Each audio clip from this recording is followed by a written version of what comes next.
lihat ya.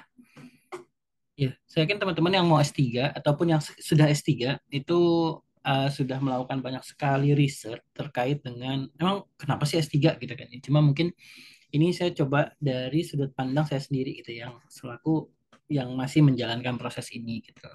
Ya, insya Allah sih dalam waktu dekat lulus gitu ya. Jadi ini semester terakhir, jadi seharusnya di semester depan saya sudah selesai. Apakah perlu melanjutkan S3? Ini saya ngambil gambarnya dari, mungkin ada yang udah nonton film Sore ya. Jadi S3, kalau Sore dibilang, kalau saya bilang S3 itu kayak lagunya yang ada di soundtrack film, terbuang dalam waktu, karena kita emang nggak terasa gitu. Kita benar pada saat mencoba S3 itu beda sama master di mana waktu tuh kayak ya banyak gitu rasanya. Tapi kalau di S3, waktu walaupun secara angka kelihatan lebih banyak, 3 sampai 5 tahun, tapi secara praktek sangat-sangat terbatas. Jadi kita mau lihat-lihat dikit seperti apa sih S3 itu ya. Ya, emang kenapa sih ngambil S3 gitu kan? Apa mau jadi dosen kan gitu. Ada orang yang bilang S3 itu hanya untuk dosen. Terus, atau kalau saya udah selesai S2 nih, teman-teman lagi S2 atau sudah S2 atau ya sudah lulus S2 ya. Berarti saya siap nih untuk S3 karena saya udah S2 gitu kan. Itu ada konsepsi seperti itu. Kemudian ada lagi konsepsi yang bilang kalau habis PhD kita bisa buka jalan nih untuk naik jabatan gitu. Emang iya gitu kan. Emang benar di Kemenkyu emang seperti itu. Kemudian riset S3 tuh harusnya baru dan revolusioner. Jadi yang ini yang sering jadi sebuah miskonsepsi juga di mana orang-orang tuh selalu bilang novelty-nya itu harus menciptakan sesuatu yang wah gitu. Sampai bilang padahal riset kita tuh tidak untuk mengubah dunia gitu. Jadi tidak tidak harus sesuatu yang wah gitu. Selanjutnya 3 sampai 5 tahun masih panjang, tapi nanti kalau teman-teman udah mencoba ini tidak sepanjang yang kita duga seperti itu. Jadi ini adalah miskonsepsi yang ada gitu kan. Apakah memang benar seperti ini? Apakah memang kita mau jadi dosen gitu? Apakah memang setelah lulus S2 ya berarti harus kita udah siap S3 seperti itu. Nah, ini mungkin menjadi pertanyaan juga buat teman-teman. Emang benar ya seperti ini? Apa emang tujuan saya apa sih? Motivasi saya apa? Kemudian ini benefit after doctoral program. Jadi ini ada meme. Benefitnya apa sih? Salary, wellness, stable, confidence for your future. Tapi kalau kita lihat dari gambarnya ini bisa dilihat yang ada dalam lingkaran, yang ada dalam diagramnya itu nggak ada hubungannya sama yang ada di poinnya. Jadi artinya ya ini tuh bukan menjadi sebuah benefit gitu. Makanya kita harus mencari benefit buat kita sendiri itu apa gitu. Apakah memang gaji? Kalau menurut saya enggak gitu. Tapi apakah ada hal-hal lain yang memang buat saya kenapa saya harus ngambil S3 itu karena apa sih gitu. Jadi motivasi. Nah, mungkin kita mulai dari pertanyaan gitu. Mungkin teman-teman banyak di sini yang ide-idenya itu sering tidak dapat ditampung gitu di ya misalkan kebetulan saya di DJP gitu ya. Harusnya gitu kan kita sering ya bertanya-tanya gitu. Kenapa nggak begini? Kenapa nggak begitu? Harusnya begini, harusnya DJP begitu gitu. Tapi itu nggak bisa dituangkan gitu. Dan instansi tidak bisa merespon, tidak bisa menampung ide-ide itu dan kita juga tidak bisa menuangkannya gitu loh. Ya, karena argumentasi yang kita sampaikan itu seringkali nggak ada datanya. Gitu. Terus itulah yang menyebabkan kenapa perlunya sekolah sebenarnya untuk lanjutin sekolah itu sehingga membuat kita bisa berpikir secara terstruktur, membuat argumentasi dan kemudian mengumpulkan data dan mensimulasikannya kan seperti itu. Sehingga evidence based policy making lah yang kita arahkan.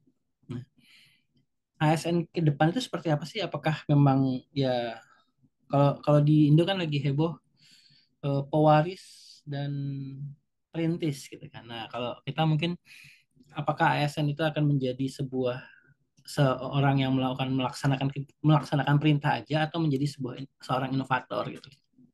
Jadi ya sama ya, pewaris atau perintis melaksanakan atau inovasi di situ. Jadi kita lihat ke depan sebenarnya seperti apa sih harusnya gitu. Nah, pada saat kita milih PhD gitu ya, kita harus dari awal sudah menyadari bahwa pekerjaan PhD itu ya riset, riset dan riset gitu ya. 70-80% itu fokusnya ke riset. Jadi kelas itu sangat sedikit. Kegiatan yang dilakukan itu riset, publikasi, konferensi gitu ya. Dan semuanya itu mandiri, sehingga kita memang harus buat teman-teman yang saya nggak kebayang mengambil S3 sambil kerja gitu. Jadi ada beberapa teman-teman saya juga yang kerja terus ngambil S3 gitu. Terus saya nggak kebayang bagaimana mereka bisa mengatur waktu, bahkan ada yang selesai dalam waktu setahun 8 bulan gitu. Beda ya itu. Ada yang lebih cepat lah. Ada teman saya yang di mana ya? Di kantor pusat di DJP itu selesai 3 tahun gitu, selesai 3 tahun, bahkan ada yang 2,5 tahun sudah selesai. Saya nggak kebayang gimana caranya gitu, karena saya sendiri bukan tipe yang bisa mengatur dengan baik ya, sehingga salah satu yang saya lakukan adalah ya tugas belajar gitu. Tugas belajar yang dibiayai ya, tugas belajar yang dibiayai. Karena saya sendiri saya mengakui bahwa saya nggak bisa mengatur waktu kalau misalkan saya melakukannya paralel kerja dan sekolah gitu.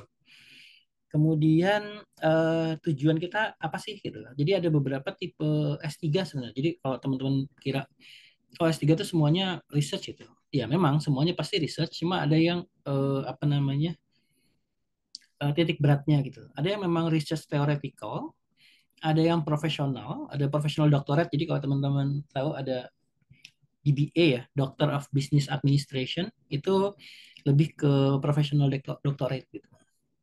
Tujuannya ya memecahkan apa yang terjadi di dunia profesional, di dunia kerja gitu. Dan ada lagi yang PhD atau S3 yang memang tujuannya public policy. Jadi sehingga yang diambil tuh fenomena secara umum, kejadian seperti apa, rekomendasinya biasanya policy. Jadi memang ada yang rekomendasinya policy, rekomendasinya adalah profesional tadi, dan yang terakhir yang research itu yang research base itu ya menemukan sebuah teori baru atau novelty yang lebih besar gitu. Sehingga dengan tiga ini sebenarnya nggak ada lagi problem saya S2-nya coursework gitu kan. Ya, karena memang ambil aja cari yang beda gitu. Jangan ambil yang research, berarti ambilnya yang professional doctorate atau yang policy seperti itu. Jadi pada saat kita memilih jurusan pun kita menyesuaikan diri dengan latar belakang kita, sehingga kalau kita mau ambil kita bisa pilih salah satu di antara itu. Walaupun semuanya outputnya sama, semuanya pasti menghasilkan riset gitu ya. Cuma titik beratnya aja dengan dan arahnya mau kemana. Nah, plus minus di dunia PhD, ini di live-nya dulu kali ya. Saya mau fokusin ya. Kita bisa belajar banyak hal yang kita minati ya. Jadi kita bisa fokus sama something yang kita passion. Kebetulan riset saya terkait dengan digital forensik gitu ya. Jadi saya passion di sini sehingga saya pengen mendapatkan banyak hal dan saya bisa fokus selama 4 tahun untuk belajar ini aja gitu. Sehingga secara teoretikal kita punya waktu yang lebih panjang gitu, lebih banyak dibandingkan kalau kita sambil kerja. Nah, plus yang ketiga itu yang menurut saya paling berharga itu networking, di mana kita bisa mendapatkan banyak sekali teman dari network ini, tapi justru bukan teman di kampus ya, tapi di luar kampus di situ. Pasti meningkatkan kapasitas dan ini juga akan bermanfaat buat instansi ya di sini. Jadi tujuan instansi memberikan izin sekolah kan memang meningkatkan kapasitas sehingga berdampak secara langsung di dunia di Kemenkyu lah di sini. Kemudian kita bisa mengeksplorasi ide dan pikiran yang selama ini nggak bisa dituangkan sehingga ini kesempatan yang bagus gitu, di dunia S3 ini gitu. Karena tadi kelasnya sedikit dan kita lebih banyak berpikir, banyak berkontemplasi gitu. Minusnya juga banyak, life balance, sehingga ini penting juga karena tadi kalau tadi kerja kerja rumah dan kuliah itu susah dibagi, sekarang cuma dua doang nih, kerjanya nggak ada tapi kuliah dengan rumah, jadi ini harus diseimbangkan juga dan biasanya agak susah untuk diseimbangkan. Bisa stres dan burnout ini umum terjadi di mahasiswa PhD ya. Stres dan burnout itu pasti. Kalau menurut saya sih pasti ya, karena saya juga pernah mengalaminya. Nanti kita bisa sharing-sharing gimana sih apa pengalaman saya dulu waktu stres dan burnout, terus bagaimana mengatasinya juga saya pernah mengalaminya juga. Terus ada ketidakpastian, karena kita nggak tahu nih kapan kita lulus gitu sebenarnya. Walaupun di LOA-nya 4 tahun gitu, tapi bisa jadi 5, 6, 7, 8 tahun itu udah hal yang biasa gitu ya. Jadi tidak ada kepastian di situ. Sesuatu yang pasti adalah ketidakpastian itu. Terus kemudian revisi itu bisa jadi revisi dari supervisor, yang kedua revisi dari reviewer jurnal, yang ketiga revisinya dari komite kelulusan. Jadi panjang sekali proses revisi dan itu berulang-ulang. Dan yang terakhir ada skeptisisme atas manfaat dari yang apa yang sudah saya dapatkan. Jadi misalkan udah tengah-tengah jalan nih, kita udah lagi semangat-semangatnya, idealismenya meningkat gitu kan. Oh, harusnya seperti ini dan pada saat diterapkan di kantor nanti bisa begini begini begini. Tapi lama-lama kita kayak kehilangan motivasi pada saat kayaknya nggak mungkin deh gitu. Akhirnya lama-lama kayaknya nggak bisa begini. Ini yang membuat kita jadi skeptis sama apa yang kita hasilkan ini, apakah akan ada manfaatnya nanti buat instansi atau buat Indonesia misalnya seperti itu. Nah inilah yang bisa bikin kita jadi demotivasi. Jadi yang kiri untuk memotivasi, yang kanan demotivasi.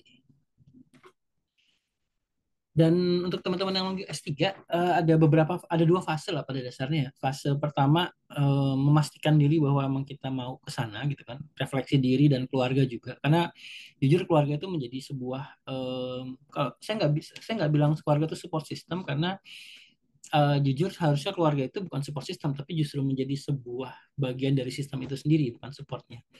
Karena saya tidak akan bisa menyelesaikan PhD saya kalau istri saya tidak mendukung menjadi bagian dari sebagian proses saya di sini gitu.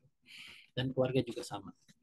Setelah merefleksi diri, baik diri dan keluarga, menentukan studi ini penting, mau apa gitu ya, karena kita akan 3 sampai 5 tahun akan terus-terusan ngerjain hal yang sama, itu pasti akan melelahkan, akan bosan, dan kemudian baru mencari kampus dan pembimbing yang sesuai gitu.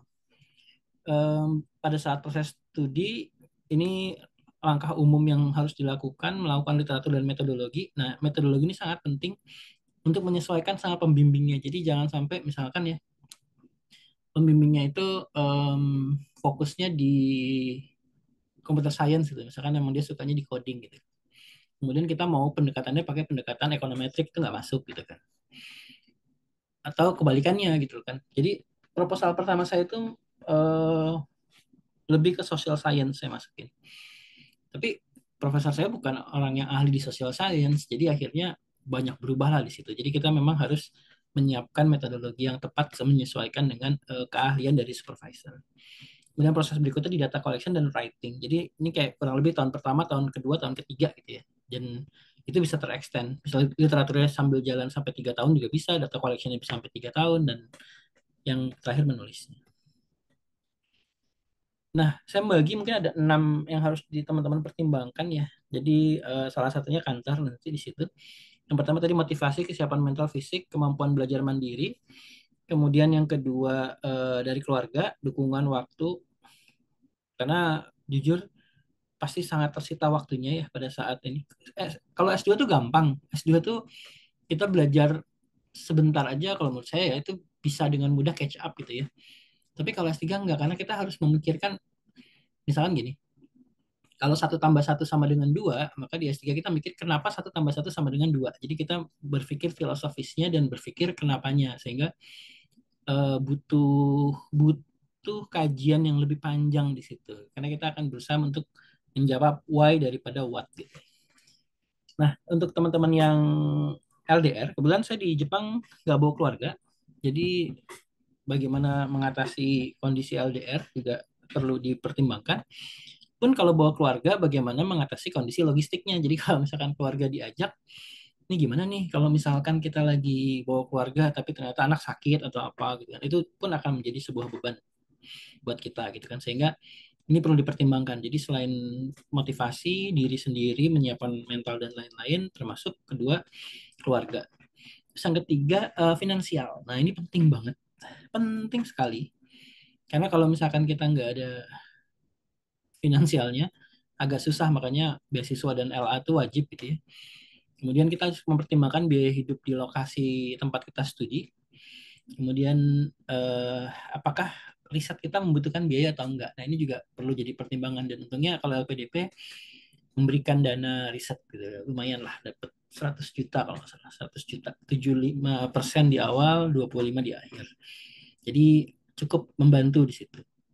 Walaupun itu kebetulan kampus saya kampus teknik, jadi angka segitu kecil gitu. Jadi masih kurang sebenarnya. Jadi, tapi ya itulah yang bisa diberikan oleh LPDP gitu.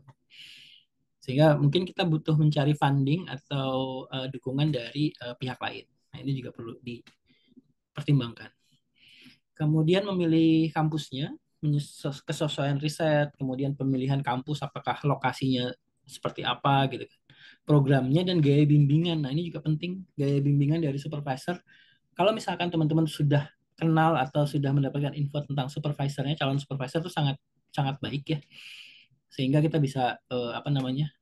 Mendorong lebih atau menyesuaikan lah ya, menyesuaikan lebih baik dengan daripada kita belum tahu. Kemudian yang kelima terkait dengan waktu, strategi, support system, ini life balance lebih tepatnya ya. Jadi kita harus mempunyai strategi kira-kira bagaimana menyeimbangkan life balance kita.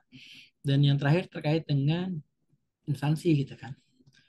Ini yang jadi pertimbangan. Jadi apakah memang instansi membutuhkan kita? Nah, tentunya kita di Kemenkes sudah ada roadmap-nya ya. Jadi ada jurusan-jurusannya gitu kan ya. Sehingga secara tidak langsung kita tahu jurusan mana yang sedang dibutuhkan. Walaupun kita bisa berubah. Contoh pengalaman saya itu dulu, saya pas ngambil ini, awal jurusan saya di Innovation Technology, tapi karena ada ya satu lain hal nanti bisa kita diskusikan lebih lanjut, akhirnya saya bergeser ke Social Policy seperti itu. Walaupun tetap materinya materi Innovation Technology di situ.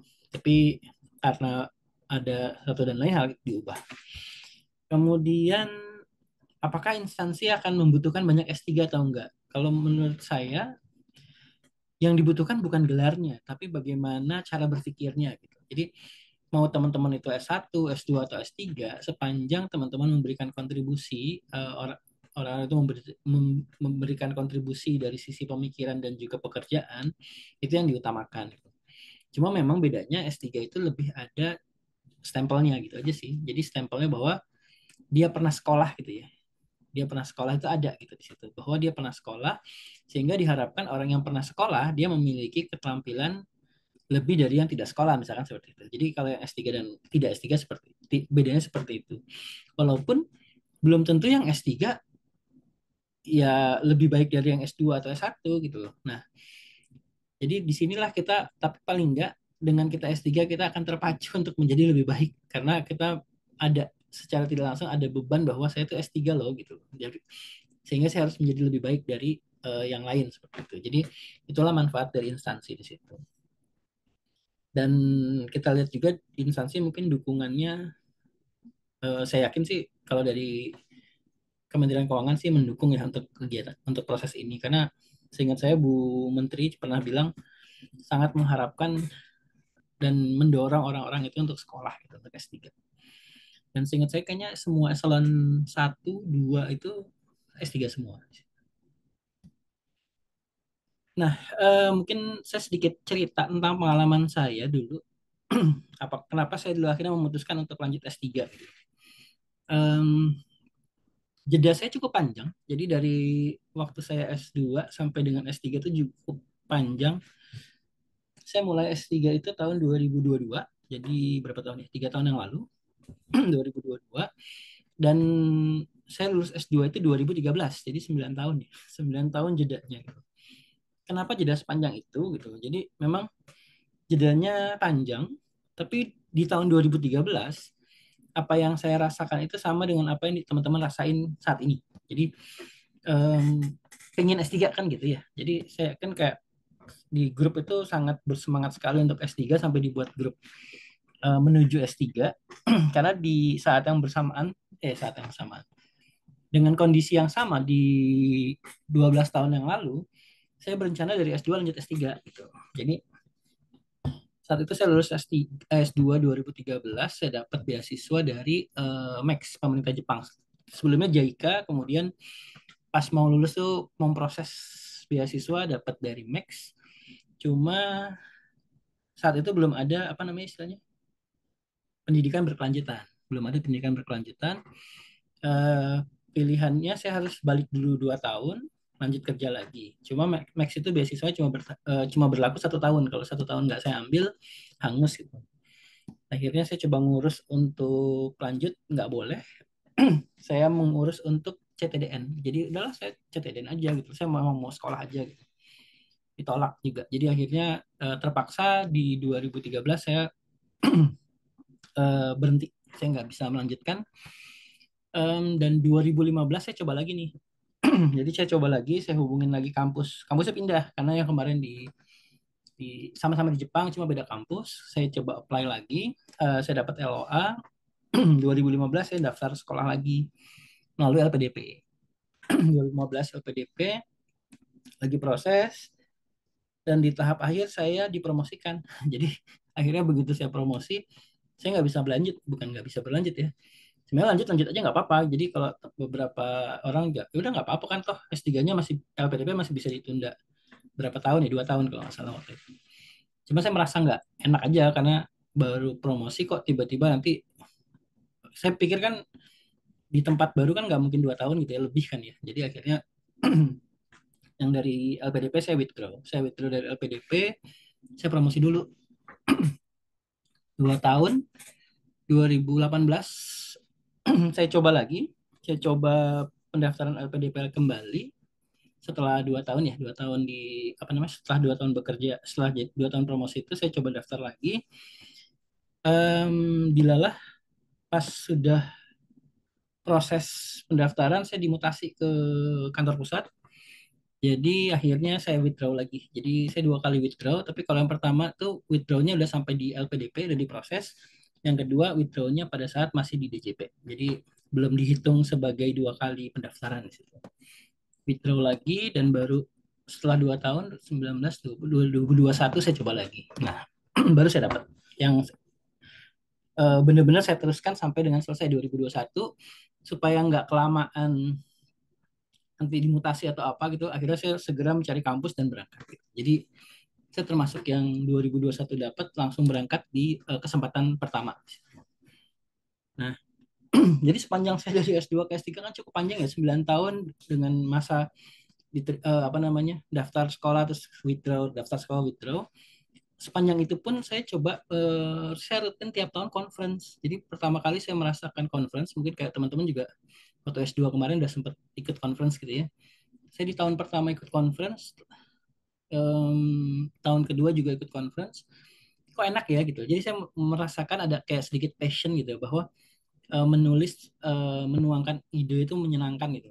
Akhirnya setiap tahun saya ikut rutin conference setiap tahun dan menulis setiap tahun. Saya rutin seperti itu sehingga saya punya network untuk ada nih conference yang saya harus ikutin setiap tahun seperti itu.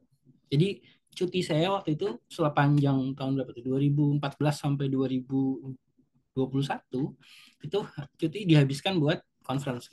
Minimal 5 hari dalam setahun tuh saya pakai buat conference keluar.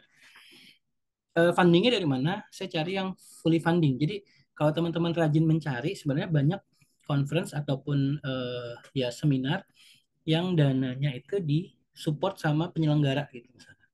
Dan supportnya nggak main-main. Misalkan saya pernah ke Shanghai, di dana fundingnya itu 3.900 US dollar.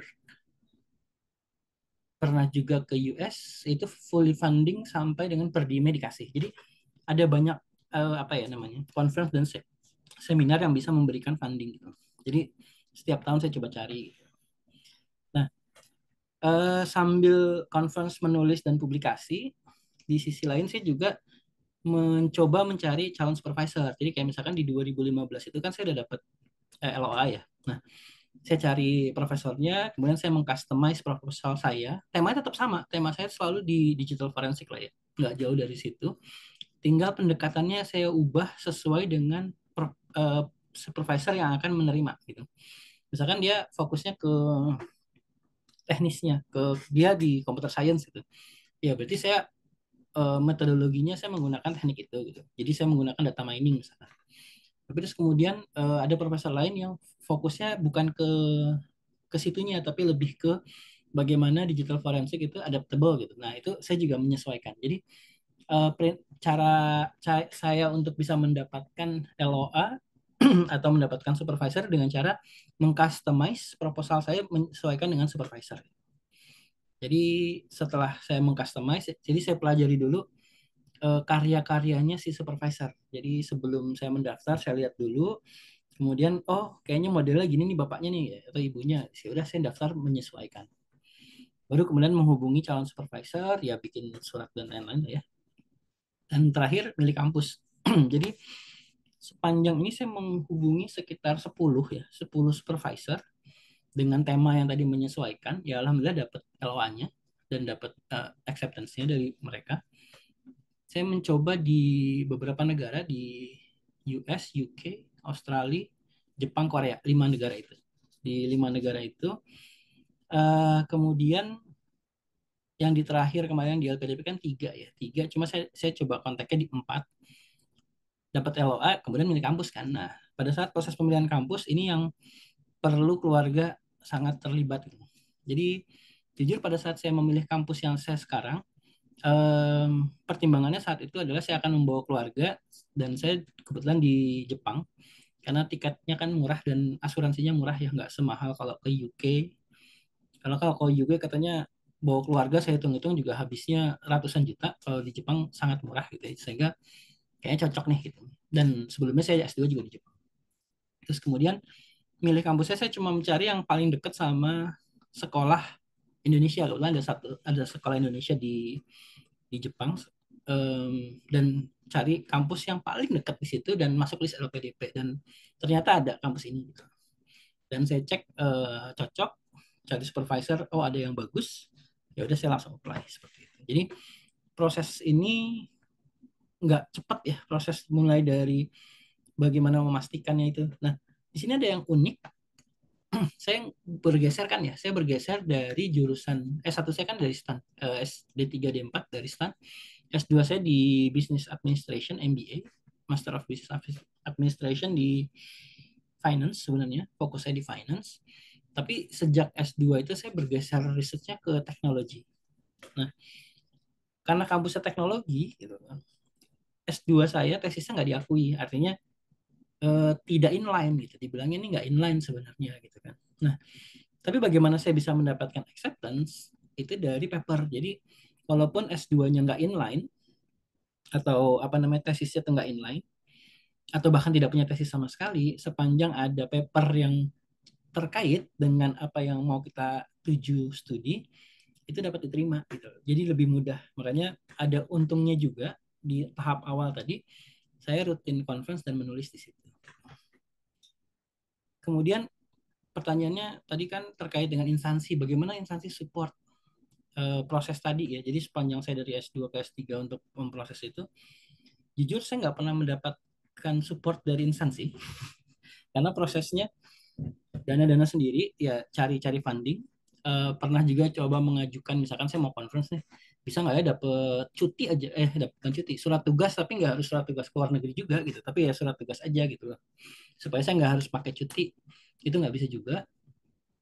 Atau minta funding juga nggak bisa juga gitu ya. Jadi artinya proses ini tidak disupport secara langsung oleh um, instansi waktu itu. Jadi ya saya melakukannya karena suka aja gitu kan. Saya melakukannya karena suka, dan kadang hal-hal yang sederhana itu bisa jadi sebuah karya tulis atau research gitu. Beli mobil misalkan, itu saya meriset sampai akhirnya membuat satu paper di situ. Riset untuk memilih mobil yang tepat dan dikaitkan dengan environmental ethics saat itu. Jadi itu apa namanya bisa menjadi sebuah karya. Nah, tapi ternyata walaupun tidak ada support secara langsung, tapi dari instansi cukup merecognize. Ya alhamdulillah saya kemarin sempat apa istilahnya? Pegawai berprestasi. Iya, pegawai berprestasi tahun 2021 sehingga kenaikan pangkat dipercepat gitu ya. Itu karena tadi kebiasaan saya menulis dan akhirnya di situ saya diajukan ya, diajukan, dan yang saya apa namanya?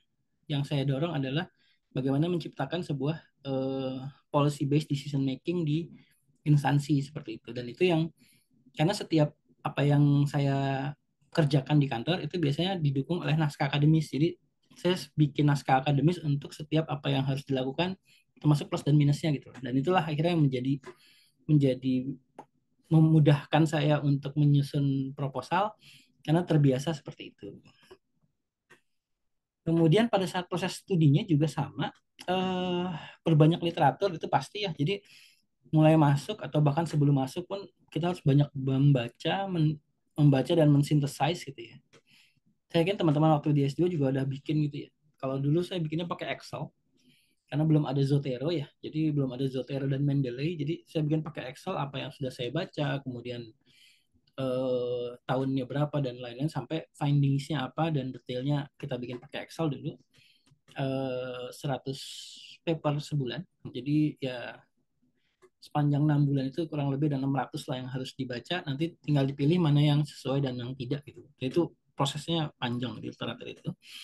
Kemudian tipsnya lagi, saya pada saat itu saya mengambil kelas yang mendukung kira-kira dari sisi kan kalau di kampus itu ada departemen-departemen ya. Nah, saya tuh akan mengambil banyak kelas. Kebetulan di S2 dan S3 pun saya ngambil kelas tuh over. Jadi kayak misalkan di sini kreditnya 24 dengan riset itu 12, jadi 12 kelas aja, 12 kredit. Tapi saya ngambilnya itu sekitar 40 karena tujuan saya adalah bagaimana mencari kelas yang sekiranya saya bisa menambah input atau yang kedua saya menambah network. Nah, sekarang jadi lebih mudahnya lagi untuk pada saat research atau pada saat saya mau sidang gitu. Jadi sebagian besar dari komite yang komite sidang saya itu orang-orang yang sudah pernah saya ambil kelasnya. Jadi jauh lebih mudah gitu. Kemudian yang berikutnya ada conference dan networking ya pada saat pada saat S3 ini kalau teman-teman yang S2 kemarin belum pernah conference itu sebenarnya cukup sayang. Mungkin saatnya kesempatan nanti di S3 karena conference itu sangat menyenangkan ya, menyenangkan sekali di mana kita dapat networking dan dapat masukan. So, saya bilangnya conference itu kayak healing. Jadi um, mempresentasikan sesuatu tapi sambil jalan gitu kan. Makanya saya mengambil conference biasanya yang di luar lokasi studi dan enaknya nggak perlu izin kantor kan ya. Kalau kalau misalkan dulu sepanjang masih di kantor kan setiap mau keluar negeri aja harus izin-izin ya gitu. Nah sekarang dengan kita jadi student nggak perlu izin, jadi langsung aja berangkat gitu kan, langsung berangkat conference dan networking. Nah ini membuka peluang yang tadi kalau teman-teman sedang jalan. Jadi selama 3 tahun ini saya berapa ya? Saya setahun tuh kurang lebih 3 sampai 4 conference, 3 sampai 4 conference. Ya kurang lebih 18 negara, 18 negara yang sudah saya kunjungi untuk conference dan dapat network dan yang akhirnya bisa membuat join research gitu. Jadi mendapatkan peluang baru untuk join research. Kemarin saya join research sama Imperial tahun lalu ya, tahun lalu sama Imperial College di London. Tahun ini sama Hong Kong. Tahun lalu 2 tahun lalu sama UGM sama Andalas. Nah ini membuka peluang-peluang gitu loh, membuka peluang bahwa kita bisa join riset bersama yang fundingnya pun dari mereka. Jadi dengan kita ikut conference kita menambah itu dan juga menambah apa ya, menambah cara pikir kita tentang riset kita sendiri gitu. Jadi semakin banyak kita ikut conference maka akan masukan tuh makin banyak gitu. Oh ternyata bisa ya seperti ini. Oh sudut pandang bisa seperti itu seperti itu. Jadi itu sangat menambah khasanah kita terkait dengan keilmuan yang kita lagi ikuti seperti itu. Itu pengalaman saya selama S3 ini. Nah, untuk terakhir teman-teman mungkin dalam rangka menyiapkan diri untuk S3, mungkin ada beberapa checklist lah, ada 7 checklist yang perlu diperhatikan. Apakah saya memang punya motivasi kuat gitu ya? Kalau memang ada, bisa lanjut. Nah, apakah saya siap mengatur waktu antara studi, kerja, dan keluarga? Ini juga sangat penting buat teman-teman yang sambil bekerja ya. Ini juga checklist kalau memang oke. Kemudian apakah saya punya topik yang bidang yang saya minati? Ini benar-benar penting karena kita akan 3-4 tahun, 3 sampai 5 tahun malah ya akan bergelut di topik ini. Ini juga perlu di checklist. Walaupun bisa jadi tengah-tengah berubah ya. Jadi nggak sedikit teman-teman yang udah berencana A tapi tiba-tiba dalam prosesnya jadi B atau C itu bisa jadi ya. Nah, itu yang perlu teman-teman pertimbangkan juga karena bisa jadi dengan menambah berubah dari B ke C menambah waktu durasi studi. Kemudian apakah memang siap untuk menghadapi riset panjang, nulis paper dan revisi gitu ya. Kemudian apakah ada peluang funding lain dan dukungan instansi. Jadi kalau LPDP kan berarti udah dapat fundingnya gitu ya. Tapi kadang seringkali research terutama yang berbasis eksperimen itu sangat membutuhkan dana lebih besar. Nah, apakah memang dari kampus atau dari lab, kalau di tempat saya berbasis lab, itu ada projectnya atau ada fundingnya atau tidak gitu. Nah, itu juga menjadi pertimbangan, harus cari tahu dulu. Kemudian hidup di lingkungan akademik, diskusi, seminar, publikasi, apakah memang kita sudah siap gitu. Karena itulah akan menjadi kegiatan sehari-hari kita. Dan ini penting, pentingnya punya mentor atau jaringan. Jadi kalau misalkan kita ada mentor, ini sangat enak banget gitu ya, sangat membantu kita. Minimal ini hebatnya inisiasi LPDP Hunter ini, ya ini adanya jaringan, sehingga kita bisa sharing di situ. Dan ini yang tidak ada di zaman dulu gitu. Nah ini mungkin salah satu langkah yang bagus untuk membuat mentorship dan jaringan yang bisa membantu kita selama studi. Kadang diskusinya mungkin cuma terkait ini, saya sering di sini bantuin teman-teman yang lagi S2 S3 itu lebih ke metodologi gitu kan. Oh, jadi kalau misalkan metodenya ini bisanya seperti ini gitu kan, terutama dari sisi statistik kayak gitu. Nah, itu sangat membantu, dan kadang saya juga dapat masukan dari profesor untuk perbaikin seperti ini. Tapi profesor yang bukan supervisor saya, perbaikinya seperti ini, seperti itu gitu. Nah, itu menjadi sangat bagus sekali jika kita punya mentor dan jaringan. Itu mungkin dari saya kali ya, mungkin kita di diskusi aja kayak yang banyak kan. Terima kasih. Assalamualaikum warahmatullahi wabarakatuh. Kalau ada pertanyaan langsung aja kali. Ya, baik. Makasih Mas Wisnu atas sharingnya. Teman-teman, silahkan kalau misalnya memang ada yang mau ditanyakan, bisa langsung raise hand, nanti bisa langsung menyampaikan pertanyaannya. Membuka pertanyaan, ada satu pertanyaan di kolom Q&A, Mas Wisnu, dari Anonymous. Yang ditanyakan adalah, halo Mas, tadi saya dengar proposal awal terkait social science, tapi supervisor coding ya. Dulu Mas Wisnu udah pernah belajar coding sebelumnya kah? Atau dari nol? Terima kasih sebelumnya. Mungkin bisa langsung dijawab Mas Wisnu, silakan. Siap, siap, makasih Mas. Ya, Habis ini Mas Ivan ya Mas ya. siap, makasih Mas. Nah, justru yang sekarang profesornya beda lagi Mas. Jadi eh, pada saat saya proposal, saya memasukkan ada empat metode dalam proposal saya gitu kan. Yang pertama saya menggunakan statistik social science gitu ya, dengan social science. Terus yang kedua saya menggunakan data mining, text mining terutama di situ.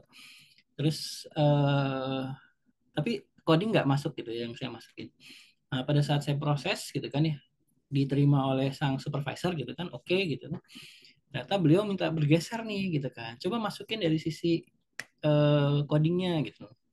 Coba masukin dari sisi ini gitu. Jadi ada dua pendekatan yang saya nggak kuasai sebelumnya. Kebetulan coding pernah, tapi memang nggak. Saya pernah belajar dan pernah mencobanya juga dan pernah menggunakannya juga.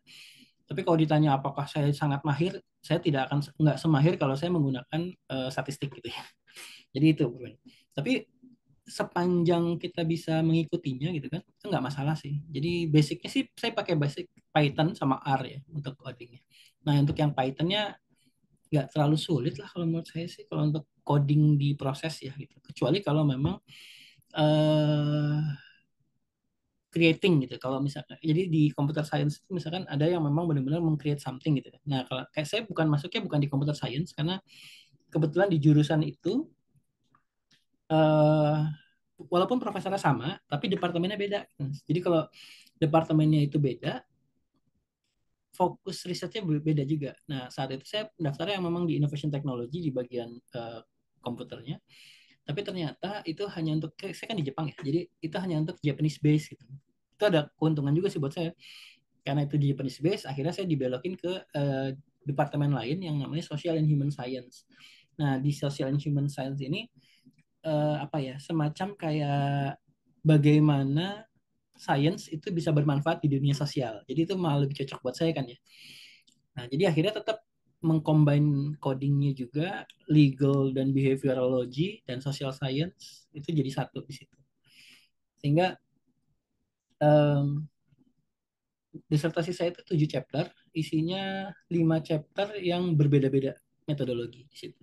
Selain introduction sama conclusion. Jadi 5 metodenya itu beda-beda, baik dari yang sisi technical, dari sisi statistik, data mining dan lain-lain. Jadi punya perbedaan pendekatan di situ. Terus kalau ditanya apakah kalau misalkan dari nol seperti apa, tergantung sejauh mana codingnya ya. Tapi kalau sejauh ini sih dari nol pun nggak masalah. Dan akhirnya saya mengambil kelas juga. Saya mengambil apa namanya minor di AI dan data science akhirnya di kampus. Sebenarnya nggak wajib ngambil saat itu, cuma sensei profesor saya bilang coba ambil kelas yang mendukung risetmu gitu kan. Nah, saya ngambil beberapa kelas di coding di AI dan data science. Tapi ternyata kalau ngambil 9 kelas di jurusan itu saya bisa dapat minor. Jadi kayak dapat gelar tambahan gitu ya. Minor di AI dan data science. Ya udah akhirnya saya ngambil juga sekalian sampai selesai di situ sih. Malah tantangan tadi malah jadi sebuah apa ya? Sebuah pengalaman dan juga ilmu yang bagus buat saya sih. Silakan Mas Ivan, udah raise hand. Baik, terima kasih. Sebelumnya terima kasih juga kepada tim LPDP Hunter Kemenq ya sudah menginisiasi sebuah program yang sangat bermanfaat. Eh, saya sangat tertarik dengan pembukaan di presentasi Pak Wisnu tadi terkait miskonsepsi. Bagaimana cara kita sebenarnya menghadapi kalau ternyata miskonsepsi itu dimiliki oleh si pewawancara LPDP itu sendiri. Hal ini saya rasakan ketika saya mengikuti seleksi LPDP tahun 2025 batch 1. Ketika saya mencoba untuk membawa sebuah eh, penelitian yang berkutat di masalah behavioral economics yang berharap bisa meningkatkan kepatuhan perpajakan sukarela di DJP, di Indonesia maksudnya. Di saat itu, pertanyaan pembuka pewawancara adalah kenapa kamu ingin melanjutkan studi? Saya jelaskan hal-hal yang sangat relevan dengan keinginan saya studi, mulai dari adanya gap literatur yang di mana di negara berkembang studi ini belum banyak diinisiasi sampai dengan teori dan lain sebagainya dan juga kebutuhan organisasi. Nah, ternyata jawaban tersebut yang saya rasakan itu kurang mengena atau kurang pas di hati pewawancara. Sampai dengan akhirnya saya benar-benar diarahkan untuk menjawab pertanyaan bahwa S3 ini quote unquote sebenarnya eh, apa namanya sebuah tiket saya untuk meraih jenjang jabatan tertentu. Karena saya nggak Hmm. merasa saya memiliki apa keurgenan ke arah sana, ya saya tidak menjawab sesuai keinginan beliau. Hmm. Tapi sepertinya beliau yang mempunyai konsepsi bahwa PNS bukan dosen, kalau pengen S3 ya ngapain lagi antara dia mau dapat jabatan atau apapun. Tapi sebenarnya ada masalah yang saya mau selesaikan di organisasi saya. Sampai Hmm. saya akhirnya dibilang, kamu nih dari tadi organisasi mulu katanya. Ngapain kamu mikirin organisasi terus atau organisasi terus, ya organisasi lagi gitu. Saya kan jadi bingung sebenarnya. Menurut Pak Wisnu, jawaban apa sih yang sebenarnya paling pas selaku kita pegawai di DJP Kemenq lah ketika ingin lanjut studi, ketika dihadapkan dengan pertanyaan tersebut. Terlebih jika penanyanya juga ternyata punya miskonsepsi. Kecurigaan saya nih Pak. Terima kasih. Yap, Mas Ivan. Ya, ini memang pertanyaannya tricky sebenarnya, Mas. Pertanyaan soal apa namanya, itu kan lebih ke arah benefit apa sih yang kamu harapkan kan gitu ya. Apa sih yang kamu harapkan kalau kamu ngambil S3 gitu kan. Dan itu biasanya akan terlihat dari latar belakang juga. Jadi CV itu penting. Jadi kalau teman-teman bikin CV LPDP, pastikan CV-nya itu bisa menggambarkan background kita gitu ya. Karena apapun yang dituangkan di situ itu akan menjadi sebuah bahan awal untuk si pewawancara di situ. Nah, sebenarnya kalau saya jadi Mas Ivan, saya akan menjawabnya mungkin ya di saat itu karena pewawancara itu nggak suka disalahin. Jadi biasanya kayak gitu, pewawancara itu nggak suka kalau dibilang enggak bukan itu Pak atau enggak kalau saya begini, kalau saya begitu gitu. Mungkin kalau sama pewawancara, walaupun kita tadi memang punya niat baik, punya tujuan besar bahwa ada organisasi yang ada masalah di organisasi yang ingin saya pecahkan kan itu ya. Memang itu idealnya, cuma mungkin sisi sisi dirinya juga perlu ditambahkan, Mas. Misalkan eh, pengen mengembangkan itu, pengen mengembangkan atau meningkatkan kemampuan untuk karena prinsipnya S3 itu adalah bagaimana menuangkan sebuah ide secara terstruktur, kan itu sebenarnya itu aja gitu. Bagaimana ada masalah kita pengen benarin gitu kan, selalu kayak gitu ya, masalah benerin. Jadi jangan pakai eh, apa istilahnya kalau zaman sekarang di pemerintah itu pakai intuisi gitu. Jadi jangan sampai sebuah masalah ingin dipecahkan dengan intuisi gitu, tapi harus melakukan sebuah proses akademik gitu. Bagaimana itu diukur, bagaimana itu diakar. Nah, dengan kita ngambil S3 ini mendapatkan sebuah proses tadi gitu. Bagaimana saya ingin belajar meningkatkan diri saya, bagaimana untuk membuat cara berpikir yang sistematis dan lain-lain. Di sisi lain ada organisasi yang mempunyai masalah gitu kan. Saya melihat ada masalah di sini, sehingga dengan proses saya S3 saya yakin saya akan mendapatkan banyak sekali manfaat atau banyak sekali pengetahuan, knowledge terlatih untuk melakukan itu, dan ujung-ujungnya akan bermanfaat untuk organisasi. Nah, terkait dengan apakah tujuannya adalah naik pangkat atau tidak, itu kan side effect ya. Karena nggak semua, ya mungkin bisa dibilang gitu, itu saya tidak menampik bahwa itu akan membuka peluang lebih besar gitu. Tapi kalau ditanya apakah itu menjadi sebuah tujuan saya, itu tujuan sampingan. Artinya itu bawaan. Tapi yang paling utama dengan saya belajar, saya bisa mendapatkan, mengupgrade diri saya, menuangkan ide dan pikiran secara terstruktur dan sistematis, sehingga berdampak pada organisasi. Mungkin seperti itu kali, Mas. Jadi dijawab dengan tidak tidak menolak, tapi tidak fokus ke sana gitu. Emang kadang perlu diplomasi sedikit sih pada saat wawancara itu ya. Baik Pak, terima kasih Pak ya. Akan lanjut Mas Javas, Hafas. Siap, Mas Wisnu, izin. Apakah suara saya terdengar, Mas? Nah, Mas. Siap. Pertama saya ucapkan terima kasih kepada LPDP Hunter dan juga Mas Wisnu yang sudah berkenan untuk menyelenggarakan acara ini. Perkenalkan Mas, nama saya Javas. Kebetulan saya anggota Mas Wisnu juga di MGASI ya, Mas. Salam kenal Oh, sebelumnya. siap. Karena kayaknya belum pernah ketemu ya, Mas ya. Iya, belum pernah Ketemu Mas. Mas Iqbal sama Mbak Mercy sih, Mas. Izin Oh, gitu. Jadi izin Mas, saya sih ada dua pertanyaan Mas. Yang pertama terkait dengan tadi kan Mas Wisnu menyebutkan eh, prasyaratnya itu kan harus rutin untuk publikasi paper dan keikutsertaan conference ya Mas ya.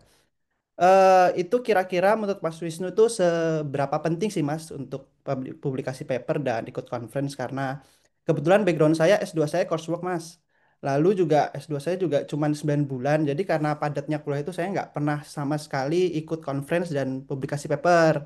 Cuman saya kejar itu ketika saya sudah lulus. Terus untuk publikasi paper itu apakah ada minimalnya nggak sih Mas? Misalnya harus Scopus atau misalnya Sinta, Sinta berapa gitu, tapi harus bahasa Inggris, itu kira-kira ada dari mahasiswa ada nggak sih minimalnya, misalnya biar lebih gampang diterima oleh profesor gitu Mas.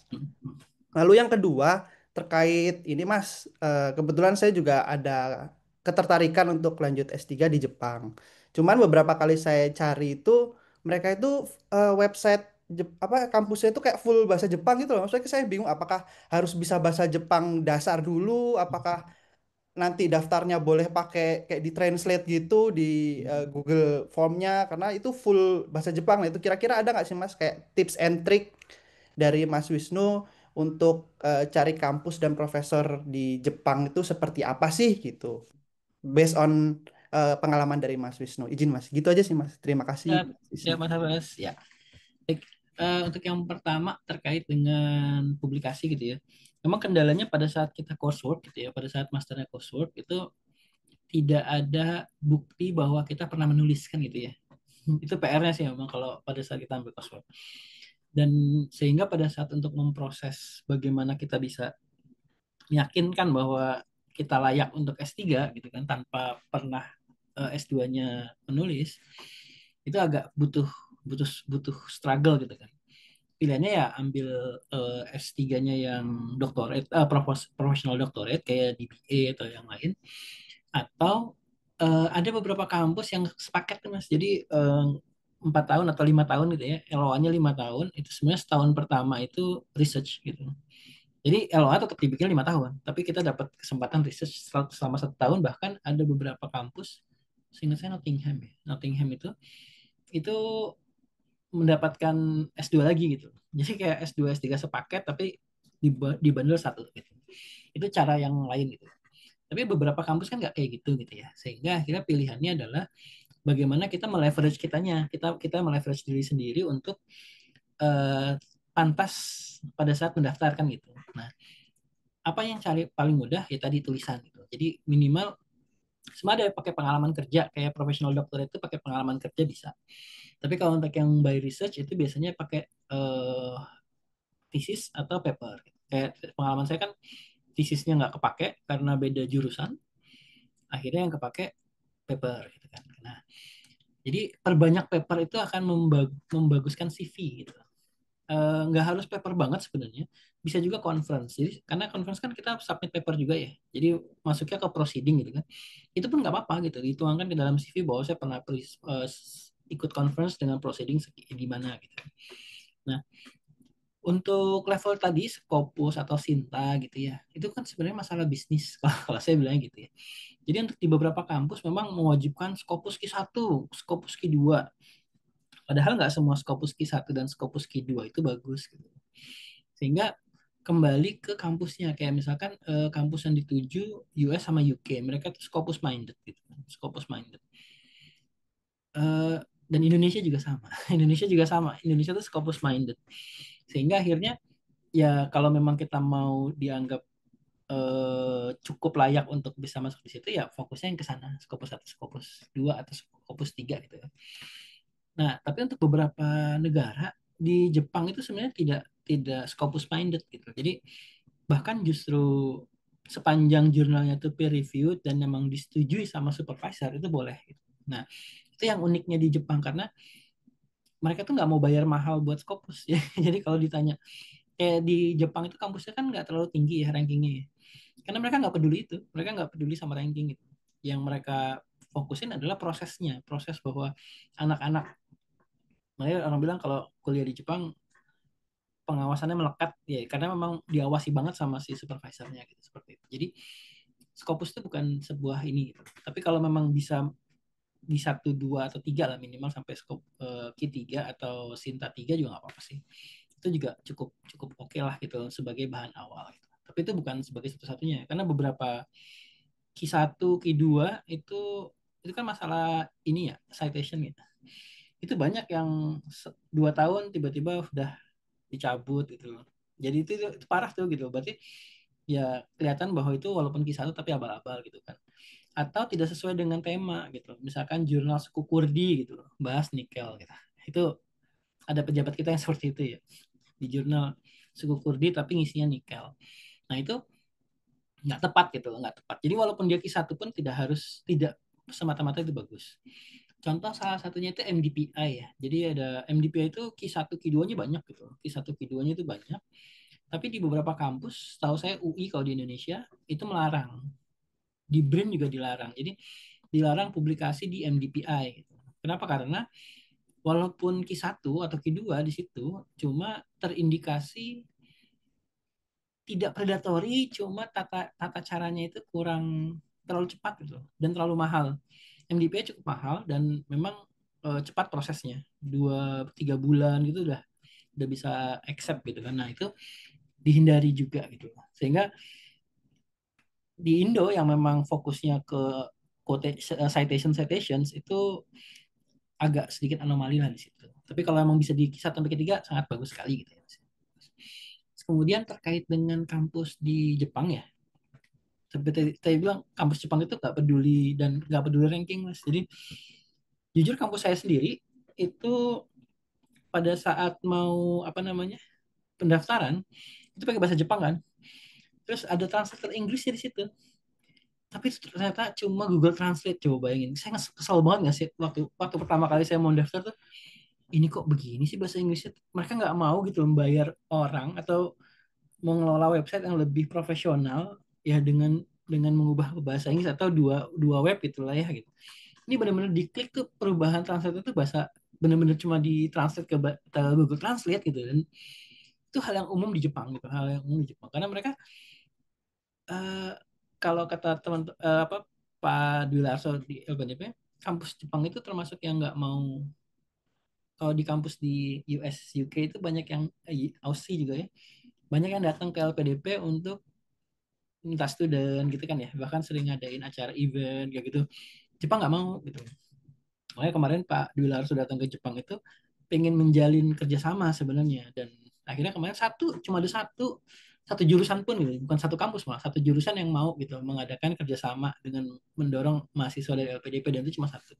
Yang lainnya nggak ada yang mau, belum ada yang mau lah lebih tepatnya, mungkin belum ada yang mau. Termasuk kampus saya sendiri, saya udah coba approach gitu kan. Itu nggak mau gitu. Ya, mereka tuh kayak masih ya mikir-mikir gitu kan. Nah, jadi kalau di Jepang kayak gitu Mas. Nah, makanya paling aman kalau di Jepang itu kontak ke PPI-nya dulu kalau misalkan memang, atau siapa yang dikenal di sana lah gitu, siapa yang dikenal di sana. Kebetulan saya di PPI kan. Jadi saya sering dapat pertanyaan tuh, kira-kira saya pengen ngambil jurusan ini cocoknya di mana. Nah, itu nanti kita bisa diskusi gitu. Kira-kira mau jurusan ini di mana, terus eh, cariin profesornya. Dan karena di PPI kan banyak yang kayak di jurusan saya ini lagi nyari teknik kimia waktu itu. Teknik kimia researchnya tentang apa gitu kan. Nah, itu mereka akan nanya, si profesornya akan minta ke mahasiswa yang ada di situ. Nah, nanti mahasiswa itu akan nyebarin nih, ini ada yang butuh nih gitu. Si profesor lagi butuh nih. Nah, biasanya member get member gitu. Makanya di kampus saya itu 80% tuh anak ITB, anak Indonesia yang di kampus saya itu anak ITB, karena member get member gitu. Jadi diperkenalkan, diperkenalkan, diperkenalkan seperti itu gitu kan. Nah, saya termasuk yang anomali, jadi satu-satunya lulusan STAN, satu-satunya lulusan STAN yang masuk situ. Dan jujur saya nggak ada kontak sama sekali di sana gitu. Jadi benar-benar saya cuma ya udah nyoba gitu kan, nyoba, dan alhamdulillah diterima seperti itu. Jadi makanya tapi saya bisa geser ini Mas, bisa geser yang tadinya innovation technology, karena saya kan nggak tahu ya kalau itu cuma khusus Jepang ya. Makanya saya pada saat daftar ya innovation technology dengan PD-nya gitu kan, lapor ke LPDP, lapor ke kantor juga sama. Begitu pas lagi admission nggak bisa gitu kan. Aduh, gimana? Akhirnya cari tahu, oh ya udah bisa dipindah departemen. Akhirnya ngurus departemennya pindah, dan itu bisa gitu. Tinggal untuk Jepang memang agak PR, Mas. Jepang agak PR. Tapi saran saya kontak ke orang yang dikenal aja di sana untuk preliminary. Siap. Terima kasih Mas Wisnu, Mas. Ini ada Baik, pertanyaan. Mas Wisnu mungkin bisa jadi ini sebagai awal mula Mas Wisnu get member juga buat kita di Jepang sana kali ya Mas ya. Siap. Boleh, boleh. Ini ada pertanyaan lanjutan Mas Wisnu sebelum kita ke chat dan ke Mbak Auli, Mas atau Mbak Auliani. Dari Mas Ivan, izin menyambung pertanyaan Mas Javas, apakah tesis paper yang masuk ke repositori kampus termasuk yang sudah publis Mas? Itu dulu Nah, mungkin yang dijawab, silakan. itu secara secara itu boleh dimasukkan bahwa itu sudah dipublikasi. Cuma memang tidak di rank ya. Biasa kan kalau kalau di jurnal ada rankingnya, tapi kalau repositori kampus tidak. Tapi bisa di cite, misalkan eh, Iman Syah 2023 judulnya apa, nanti simbolnya master thesis gitu, itu boleh. Jadi boleh dimasukin kok sebagai publikasi. Baik. Baik, cukup terjawab ya Mas Ivan sepertinya. Lanjut kita buka lagi ke ini Mas atau Mbak Auliani. Silahkan. Habis ini baru kita ke pertanyaan yang ada di kolom Q&A. Silahkan. Izin Mas, apakah suara saya terdengar? Terdengar Mas? Oke, sorry, sorry. Uh, Sebelumnya terima kasih Mas sudah mengadakan acara ini. Saya sangat terbantu dengan semua itu. Saya mau sedikit melebarkan pertanyaan Mas Ivan sebelumnya terkait yang doktoral dari yang profesional tadi Mas. Tadi di penjelasan Mas kan ada tiga jenis tuh, yang S3 research, S3 profesional, dan satu lagi tadi saya kayaknya terlewat karena basicnya saya di S2-nya coursework dan belum pernah publish paper, cuman sepulang dari S2 kok saya ikut kajian tim-tim di kantor saya itu menarik gitu loh Mas. Saya ingin uh, melegalkan kajian-kajian tersebut, tapi sepertinya kalau itu yang saya coba untuk paperkan kan agak sulit, sehingga Hmm. kalau misalkan saya mau ambilnya S3 yang dua jalur yang lain tadi mungkin bisa sedikit dijelaskan. Sekarang setahu saya cuma yang seperti Mas Yasson tadi ada yang bandingan S2, S3 di seperti di Cardiff, Nottingham, Macquarie juga kayaknya ada ya Mas ya. Dan mohon maaf Mas, saya close kamera karena ini lagi di jalan juga lagi nyetir. Terima kasih Mas. Siap, siap, makasih Mas. Lanjut aja kali ya, ke jawab. Jadi tadi ada tiga, sebenarnya tiga-tiganya itu sama-sama menghasilkan karya ya, artinya sama-sama riset, sama-sama membuat disertasi yang artinya karya tulis dan ada publikasinya biasanya.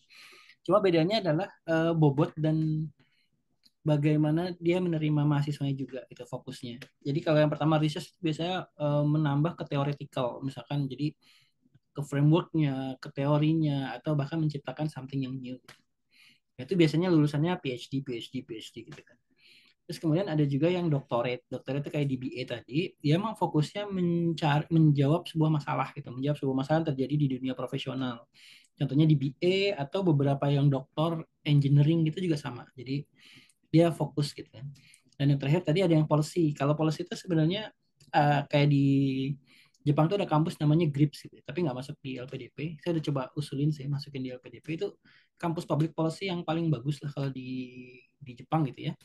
Memang fokusnya cuma ke public policy gitu. Nah, eh, pada saat kita milih kampus itu juga pada dan research gitu ya, itu mempertimbangkan di latar belakang tadi kan. Nah, misalkan tadi Mas siapa tadi namanya? Aulia ya, Mas Aulia. Aulia tadi. Em, belum pernah membuat tulisan sama sekali nih gitu kan di kampusnya gitu kan. Memang itu jadi PR nih gitu. Makanya pilihannya adalah bagaimana bisa diterima di S3 gitu kan. Nah, salah satunya dengan cara tadi memilih yang doktorat tadi atau yang policy misalkan. Nah, biasanya mereka mensyaratkan pengalaman kerja dan juga pernah nggak menulis di situ. Nah, kajian sebenarnya bisa dipakai mas, kajian. Cuma masalahnya kajian itu kan ada data internal biasanya ya kalau kajian di kantor gitu ya. Nah, itu yang tidak Ya. bisa di publish gitu, tidak bisa dikeluarkan sebagai eksternal gitu kan. Cuma saya sering pakai gitu. Cuma bedanya sudut pandangnya mas. Jadi mungkin bisa nih dengan kajian-kajian yang pernah dibuat itu coba dari sisi yang berbeda. Jadi contohnya misalkan gini, saya di 2000 berapa ya 2020 itu bikin kajian tentang nikel. Saat itu saya kan di Manado ya, dan wilayah kerjanya itu sampai ke Sulawesi Tengah. Lagi heboh-hebohnya Morowali gitu kan. Akhirnya saya bikin kajian tentang dampak Morowali terhadap penerimaan perpajakan waktu itu. Saya presentasikan di kantor pusat waktu itu, jadi sebuah kajian besar gitu kan. Di situ ya posisinya kontra dengan kebijakan apa namanya nikel di situ. Ini sebenarnya kajiannya bagus gitu kan, karena benar-benar saya coba dari berbagai sisi kita dan tim. Cuma kan nggak bisa keluar nih gitu kan. Nah, karena nggak bisa keluar karena data-data internal yang kita pakai dari SIDJP seperti itu, akhirnya saya bikin sebuah paper lain yang berjudul adalah yang temanya itu tentang kajian dampak lingkungan dengan analisis theoretical ekonomi terhadap apa namanya resource course theory gitu. Studi kasusnya di Morowali. Data yang saya pakai data eksternal, data publikasi semua, yang artinya terpublikasi semua. Saya presentasikan dan saya pernah dapat best paper cuma karena paper yang itu gitu. Akhirnya paper sederhana, nggak sederhana juga sih karena kan pada saat saya mengkaji perpajakan tadi kan saya mengkajinya mulai dari latar belakang, teoretikal semua gitu kan. Nah, pada saat saya mau publikasi, karena saya nggak bisa mempublikasikan data collection yang ini, maka pendekatannya saya ubah. Nah, di sini yang saya publikasi adalah pendekatan terkait dengan teori resource cost theory, di mana kita daerah yang punya resource besar, mungkin teman-teman tahu ya, itu seringkali berdampak negatif terhadap pertumbuhan ekonomi di situ. Nah, itulah yang saya analisis di situ. Jadi sebenarnya kajian-kajian yang tadi udah dibuat sebenarnya bisa dimanfaatkan, tapi caranya tadi diambil sudut pandangnya, datanya pakai data terbuka seperti itu. Dan itu yang saya lakukan berkali-kali gitu kan. Saya pernah buat kajian tentang forensik yang dipakai di mana namanya di DJP. Itu saya bikin side papernya yang untuk saya pakai di conference. Jadi dengan kajian yang sama tapi dari sudut pandang berbeda itu bisa menghasilkan dua output. Dan ini trik untuk melakukan kayak gini tuh kayak saya cerita saya conference setahun bisa 3 sampai 4 kali ya setahun ya. Itu papernya beda semua. Jadi bisa dibilang dari berapa tuh? 1 2 3 ada sekitar 18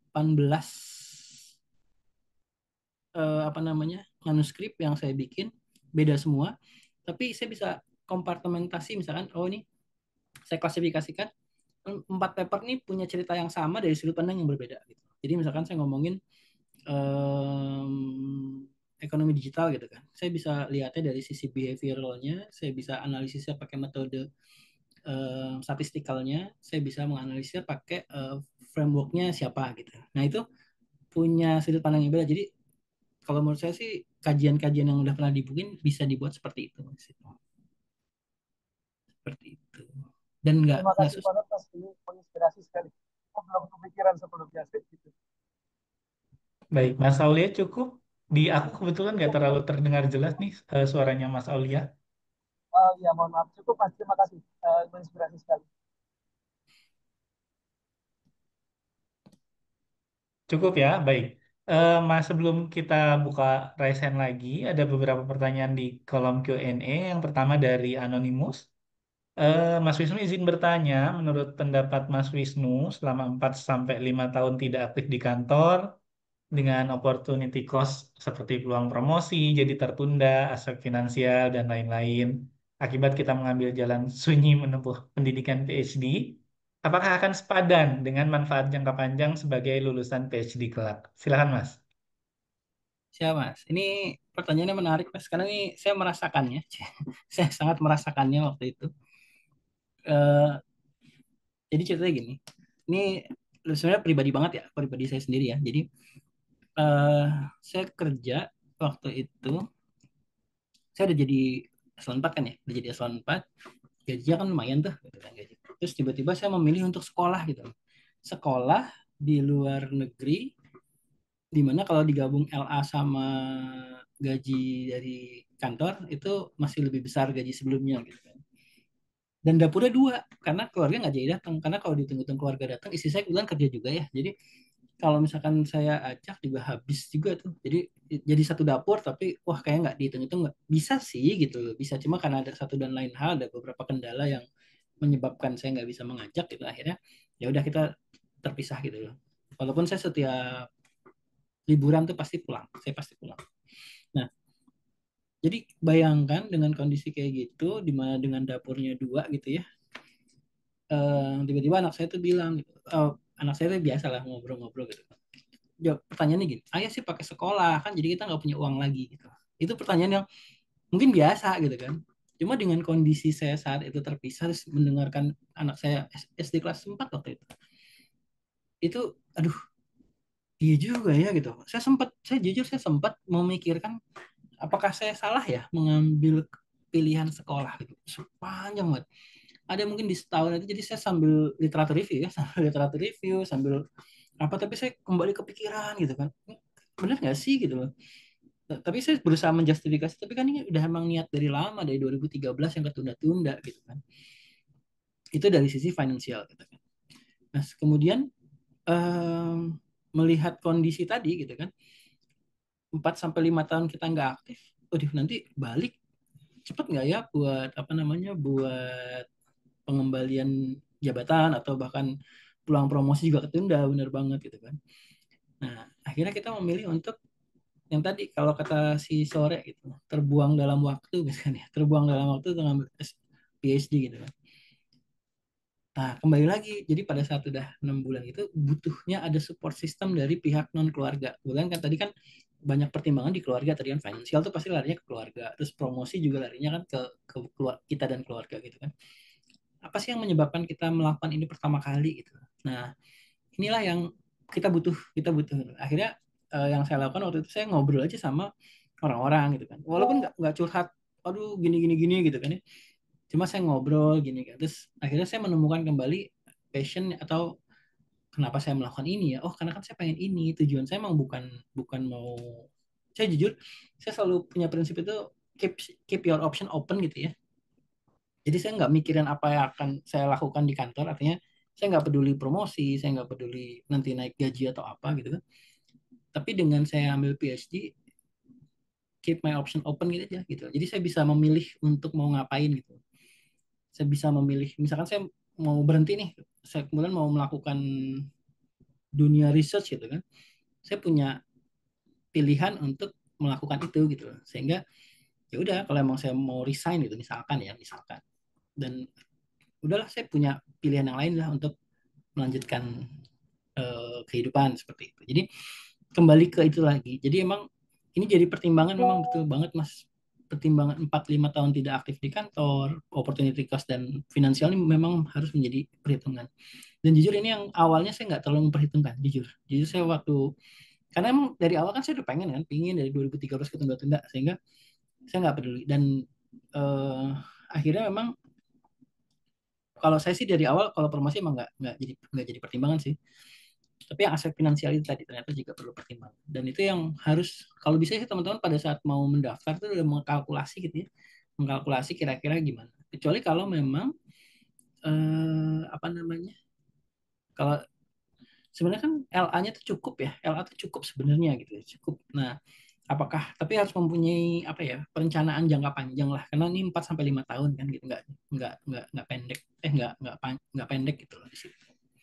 Jadi ya ini pertimbangan yang bagus dan akhirnya saya kembali lagi ke kenapa saya melakukan ini ya karena memang saya mau seperti itu. Keep your option open. Itu kan. Baik, terima kasih Mas Wisnu. Mas Satria, sebelumnya aku bacain dulu satu Q&A lagi, nanti baru Mas Satria ya. Pertanyaan dari Mbak Wiwi, izin bertanya terkait fully funded conference, biasanya cara nyarinya gimana dan di mana? Apakah harus jadi presenter atau bisa jadi peserta saja? Silakan Mas. Ya, kalau untuk ini Mas, untuk Mbak, untuk Mbak Wiwi, untuk yang fully funded conference itu jarang sekali yang peserta. Kayaknya hampir nggak ada karena conference itu meminta kontribusi kita gitu kan. Jadi pasti yang jadi presenter. Nah, berarti kan kita harus nyiapin paper dan ada seleksinya. Biasanya ada satu conference yang saya ikutin secara rutin itu selalu ngasih fully funded dari seluruh pendaftar misalkan ada sekitar berapa pendaftar ya? Yang paling banyak dulu pernah sampai 800 orang pendaftar itu dipilih 50 yang mendapatkan funding untuk kegiatan conference-nya. Nanti dari 50 diambil lagi 20 untuk yang base paper itu akan mendapatkan full transport dan lain-lain. Nah, itu ada 2 kali funding di situ. Ya, kita harus berkompetisi untuk mendapatkan itu gitu. Nah, World Bank juga sama. Kemarin saya ikut conference World Bank. Uh, bisa kita jadi biasanya kalau di conference kalau misalkan dia tidak men-state langsung dari awal ada funding itu saya daftar dulu kalau emang saya tertarik sama conference-nya. Nah, nanti begitu sudah accept abstrak atau paper diterima, baru saya tanya saya student. Nah, ini pentingnya status student gitu.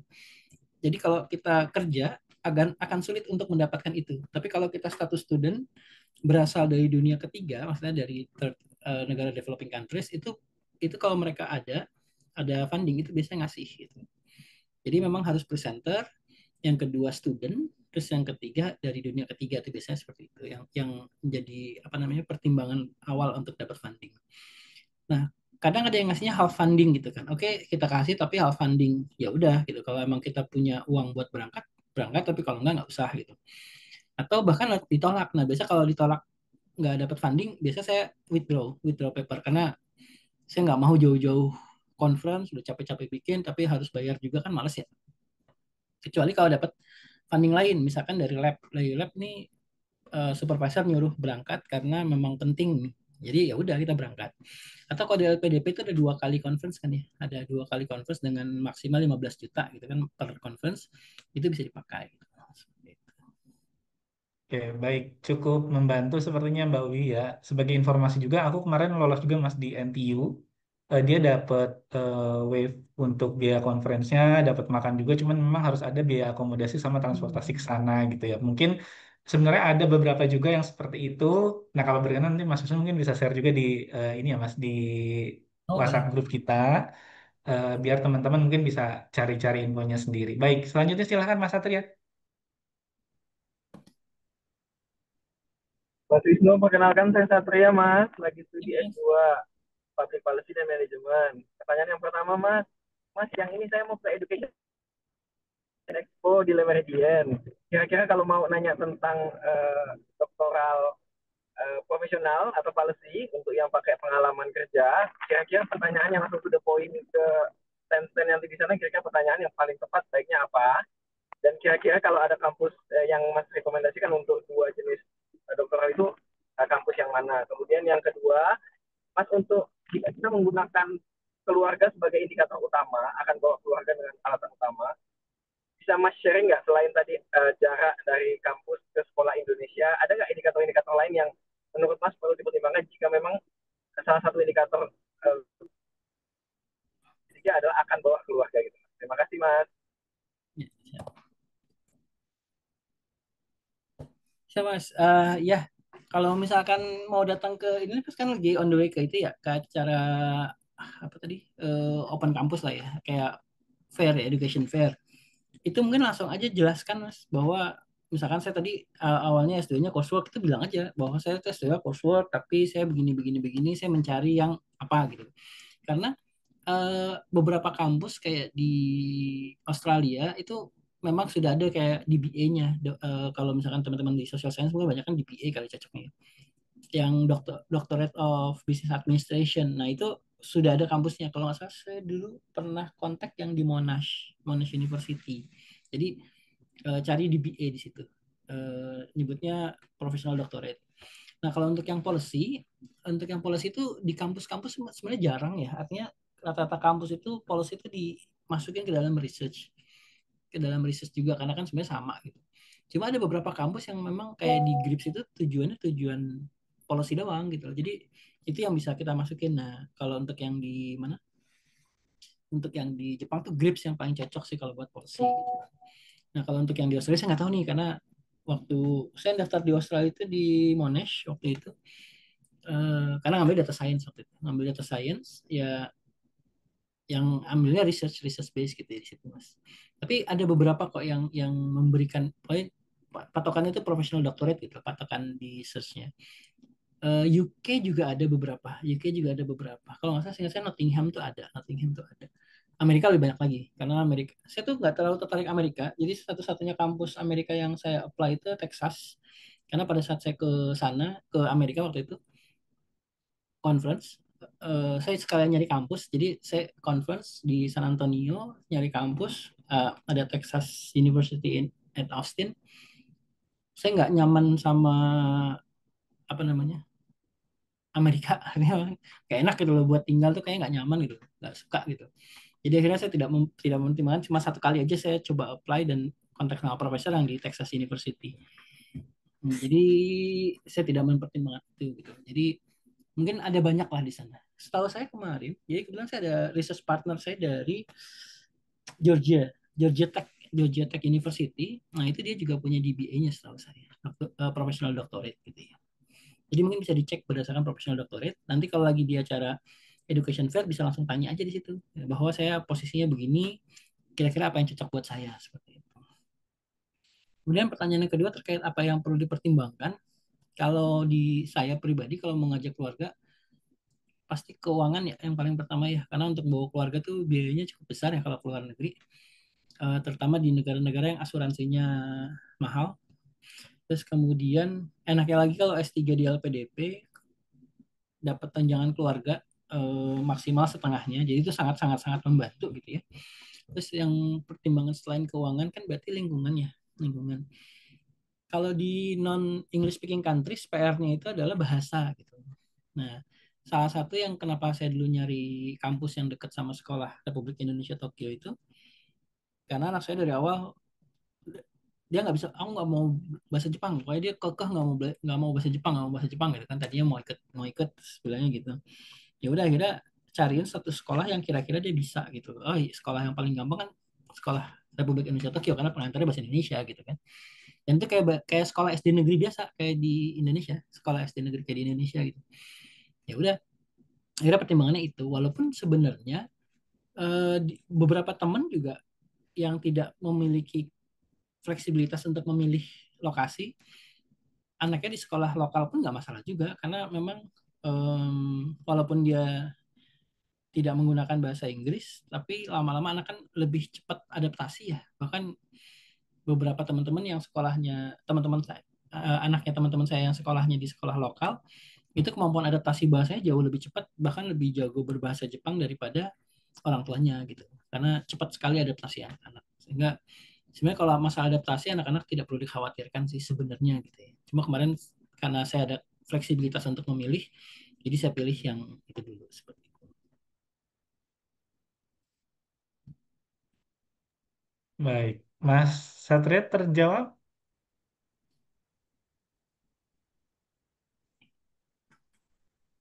Lagi di jalan sepertinya. Mungkin ya. Eh, Cukuplah, sepertinya cukup menjawab ya Mas Wisnu ya. Baik, teman-teman silakan ada lagi yang ingin ditanyakan. Kita masih bisa sampai pukul 12 untuk sesi Q&A-nya.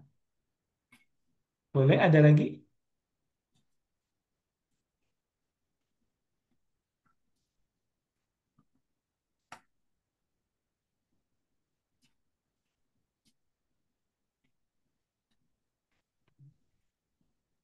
Kalau Mas Isak sendiri kenapa rencana S3 Mas? Eh, yang jelas sih 2028 ya Mas ya, karena kan harus kerja dulu nih 2 tahun. Cuman memang dari aku merasa akan persiapannya akan jauh-jauh lebih besar karena rencana yang pertama di luar negeri. Yang kedua, usia aku nanti kalau misalnya memang mau S3 itu pas dengan usia anak pertamaku S1. Jadi jadi harapannya nih Mas, impiannya ya, maksudnya kita bisa kuliah di kampus yang sama gitu. Walau Hmm. alam nanti usahanya seperti apa, realisasinya seperti apa, yang penting niatnya seperti itu. Ya semoga nanti ada jalannya juga Mas. Salah satunya ya dengan membentuk eh, grup-grup ini gitu ya. Nah, sambil tadi kan ada beberapa teman-teman yang merasa aku nggak pernah nulis nih di S2 coursework gitu ya Mas ya. Memungkinkan nggak sih nanti untuk struggling di S3-nya? Di program berikutnya LPDP Hunter kita punya namanya program riset kolaborasi Mas Wisnu. Mungkin nanti Mas Wisnu juga bisa terlibat di mana kita ingin melibatkan UORDI dan calon UORDI untuk melakukan sebuah penelitian dengan tema-tema spesifik tertentu yang outputnya itu adalah nanti publikasi. Harapannya ini bisa membantu teman-teman, khususnya saya juga menuju ke persiapan dalam rangka S3-nya nanti. Gitu ya Mas ya. Nanti Mas Wisnu mohon dukungannya mungkin jadi mentor atau jadi mitra dalam proses tersebut. Aku punya platform sebenarnya Mas. Jadi ini aku sekalian cerita kali ya. Boleh boleh Mas silakan. Jadi dari 2000 berapa ya? 2013 apa? Ya 5. Awalnya kan aku single fighter ya, selalu kalau nulis sendirian. 2013, 14, 15 sampai di 2016 saya coba 2015 sudah mulai cari kolaborator gitu loh. Awalnya sederhana Mas. Jadi awalnya ada satu conference nih yang bisa memberikan dana tadi yang tadi pertama dana conference sama ininya terus plus yang tadi yang saya bilang eh, cuma syaratnya dia itu kalau udah best paper satu kali itu nggak boleh dapat lagi gitu kan ya. Sehingga kalau udah best paper artinya best paper kan ditanggung sampai transport ya full 100% berarti kan. Tapi kalau nggak non best paper cuma ditanggung biaya hotelnya dikasih seminggu di sana sama conference-nya itu aja udah lumayan sih sebenarnya berapa ratus dolar gitu. Cuma saya nggak bisa dapat lagi nih karena udah pernah best paper. Akhirnya saya coba mikir, kalau gitu saya cari kolaborator aja gitu. Akhirnya saya coba cari co-author gitu kan untuk diskusi bareng. Ternyata bisa kalau misalkan ada author satu terus saya author dua itu bisa gitu di apa namanya dapat best paper lagi itu bisa karena saya dapat tuh waktu itu. Akhirnya sejak itu saya coba untuk cari collab saja terus-terusan gitu. Nah, cari siapa teman-teman yang tertarik nulis, ini conference-nya di mana saya cariin conference-nya kira-kira ini ya ada fully funding nih kayak misalkan ini saya rencana di bulan November ke Yunan. Itu ada eh, apa conference namanya China Accounting and apa Review and Financial Review. Itu ngasih fundingnya 5 orang dapat 3.900 US dollar gitu kan. Nah, ini saya coba collab sama temen di UGM gitu kan. Ayo kita collab gitu kan. Terus kita hunter lagi nih, cari lagi. Jadi kalau ada LPDP Hunter, kalau saya mungkin conference hunter gitu kan. Ini ada lagi nih ASEAN Energy gitu kan di Malaysia. Sama dia memprovide 5 orang biaya at cost gitu kan. Selama berangkat dari Asia Tenggara. Wah lumayan nih saya daftar lagi. Kayak gitu-gitu aja. World Bank juga sama. Terus kayak pernah dapat funding dari Australia juga sama. Kemarin terakhir ke Belanda juga sama. Kayak gitu.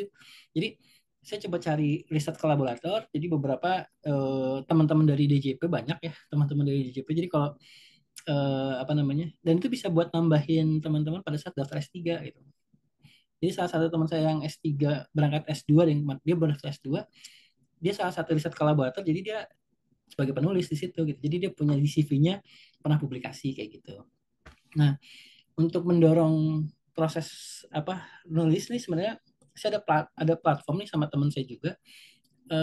Ada di web namanya tulisanmu.id, Mas. Nah, ini kita lagi bangun nih sebenarnya udah dari setahun yang lalu, cuma masih mencari managing director. Akhirnya kita dapat managing director baru yang buat bantu. Tujuannya memang mendorong orang untuk menulis. Tadinya kita mau dari anak SMA dulu gitu kan. Bagaimana anak SMA itu mau menulis. Nah, mungkin kalau teman-teman tertarik untuk mencoba menulis, kita bisa kolaps di sini gitu. Kita ada beberapa mentor-mentornya sih yang siap untuk membantu juga. Jadi kalau teman-teman dari LPDP Hunter tertarik untuk kolaps, kita bisa ada beberapa mentor gitu kan. Nah, termasuk tidak hanya menulisnya, tapi juga termasuk metodologinya. Kita bagaimana berdiskusi tentang metodologi yang tepat gitu. Karena metodologi yang sederhana itu bisa dipakai. Misalkan contoh, saya kemarin dapat tawaran, jadi saya ikut conference, kemudian setelah ikut conference saya ada satu paper yang tidak ada hampir nggak ada hubungannya mungkin ya dengan ekonomi, dengan finance, itu terkait dengan indoor air quality. Kan aneh ya, indoor air quality gitu. Cuma saat itu pada saat saya conference, saya dari sisi behaviorologinya, behavior dari manusianya, source datanya sederhana banget. Saya pakai Google Trend. Jadi Google Trend aja bisa menjadi source data dengan kemasan yang bagus gitu. Jadi artinya kita secara akademik mempropos ini sebagai proses gitu. Emang ada kelemahan, tapi ini bisa menggambarkan perception seperti itu. Nah, habis di presentasi di conference ditawarin untuk disubmit di jurnal. Jadi tiba-tiba dapat email dari editor, dari Springer Link untuk mensubmit itu di jurnalnya mereka dengan full biaya dari mereka. Jadi ya itu kan lumayan ya, walaupun kita nggak dapat uang apapun, tapi minimal paper kita bisa publikasi secara gratis kayak gitu-gitu. Jadi kita ada, kalau saya pribadi memang punya, tapi kayak grup aja sih yang lebih nggak terstruktur Mas. Nah makanya kita baru mau mencoba terstruktur melalui tulisanmu.id itu gitu. Ya, tapi emang baru banget mulai karena saya masih di sini jadi managingnya agak susah gitu kan. Ya kita bisa kolaps Mas. Ya, kita mungkin agendakan nanti untuk kolaborasi bentuknya seperti apa ya Mas ya, buat teman-teman belajar nulis juga. Baik, teman-teman ada lagi yang ingin didiskusikan mungkin atau ingin ditanyakan? Baik, Mas Dari silahkan. Terima kasih, Mas Isa. Mas Wisnu, saya ada pertanyaan terkait wawancara S3. 2024 kemarin saya ikut wawancara LPDP di mana di salah satu pewawancara menanyakan mengenai kenapa harus S3. Beberapa tadi terjawab dari paparan Mas Wisnu. Eh, Cuma yang ingin saya tanyakan waktu itu pewawancara men-challenge saya kenapa harus S3 sebagai ASN itu. Saya jawab instansi saya itu adalah instansi vertikal yang salah satu tugasnya adalah untuk pembuat kebijakan publik gitu. Kemudian dikejar lagi itu. Eh, Kan S2 cukup untuk riset. Nah, yang ingin saya tanyakan eh, sejauh apa kedalaman riset S3 dibanding S2 gitu Mas Wisnu. Kemudian dari beberapa eh, award di beasiswa S3, saya lihat angka kegagalannya lumayan tinggi, Mas Wisnu. Di sekitar saya ada beberapa orang gitu. Eh, ada yang bilang kesulitan S3 itu 5 kali lipat dari studi S2. Mungkin Mas Wisnu bisa memberikan gambaran kepada kami, Mas. Terima kasih, Mas. Ya, kasih Mas Daris. Mungkin dari yang pertanyaan terakhir ya, 5 kali lipat. Kalau saya sih nggak bisa mengkuantifikasinya, Mas. Berapa kali lipatnya. Tapi yang jelas berbeda gitu. Yang jelas berbeda. Saya jujur waktu S2 saya kerjanya main aja. Saya kerjanya main banget kan. Walaupun sekarang main juga, cuma beda beda mainnya gitu kan. Tapi kalau waktu S2 itu apa ya? Saya ngerasa kayak punya waktu lebih banyak. Gitu. Saya ngerasa walaupun mata kuliahnya lebih banyak gitu kan, tapi saya punya waktu lebih banyak karena yang dituntut dari S3 itu adalah hasil pikirannya. Kalau S2, oke, kita belajar menganalisis, kita membuat sebuah karya, publikasi, bagaimana menganalisis gitu.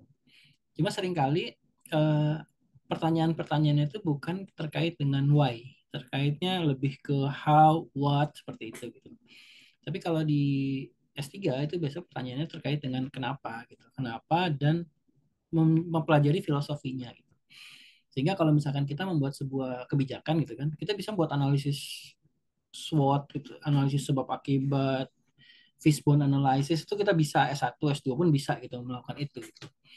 Tapi apakah fishbone analysis itu bisa diterapkan atau enggak itu kita perlu perlu filosofi lagi gitu. Misalkan contoh riset saya ini tentang salah satu part dari riset saya itu saya bahas tentang um, privacy regulation gitu. Ini kan kebijakan ya, sebuah kebijakan. Nah, ini sama-sama kebijakan. Kalau kita bikin what and how-nya itu udah jadi, artinya jadi pada saat saya mulai riset ini belum ada undang-undang PDP, undang-undang privacy itu belum ada, data protection belum ada. 2022 kan itu baru rilis dan saya udah mengerjakan dari 2020. Jadi saya udah bikin kajiannya kenapa seperti ini, kenapa begitu, kenapa ini butuh, saya bikin komparatifnya gitu. Itu adalah pekerjaan S2. Jadi pada saat sudah jadi, kita harusnya begini-begini dan itu mirip sebenarnya apa yang terjadi dengan undang-undang PDP sekarang gitu kan. 2022. Cuma S3 nggak berhenti di situ. Nah, ini terlihat nyata pada saat ternyata undang-undang PDP tidak berjalan sebagaimana kita harapkan gitu kan. Kenapa? Karena yang kita lakukan saat itu, maksudnya di Indonesia ya, itu lebih banyak mengcopy paste apa yang ada di luar gitu. Jadi misalkan dari GDP kan kita ngambil dari luar kebijakan dari luar GDPR diimplan ke sini pakai kalau saya pakai data mining itu analisis saya itu kemiripan itu 75%, 25% itu berbeda gitu kan. Tapi perbedaannya dari mana ternyata mengimplan dari negara lain dari Korea waktu itu. Tapi tidak berjalan dengan maksimal gitu. Nah, S3 tidak hanya mempelajari tadi what and how, tapi kenapa. Jadi, nah, yang saya pelajari adalah mencari root problemnya kenapa ini tidak bisa diterapkan. Gitu. Nah, salah satu kendalanya adalah kultur misalkan di situ. Kultur dengan perbedaan geografis dan demografis gitu. Itu dianalisis lagi itu lebih lanjut gitu kan. Nah, sehingga mungkin kebijakannya bisa. Jadi kayak misalkan nih teman-teman di Kementerian Keuangan bikin kebijakan tuh bisa gitu. Cuma apakah itu bisa diterapkan? Nah, itu kan dipelajari sama S3. Sehingga S3 itu nggak hanya menganalisis dan membuat kebijakan atau menghasilkan sebuah kebijakan, tapi bagaimana secara sosial kultural itu bisa diterapkan. Jadi S3 lebih ke situ. Kalau untuk yang social science ya. Jadi mungkin bisa nanti pada saat mendaftar lagi, kemudian wawancara, pendekatannya dari situ. Pendekatannya adalah uh, why. Jadi saya belajar why-nya tidak hanya how dan what gitu di situ. Itu kurang lebih Mas Denis.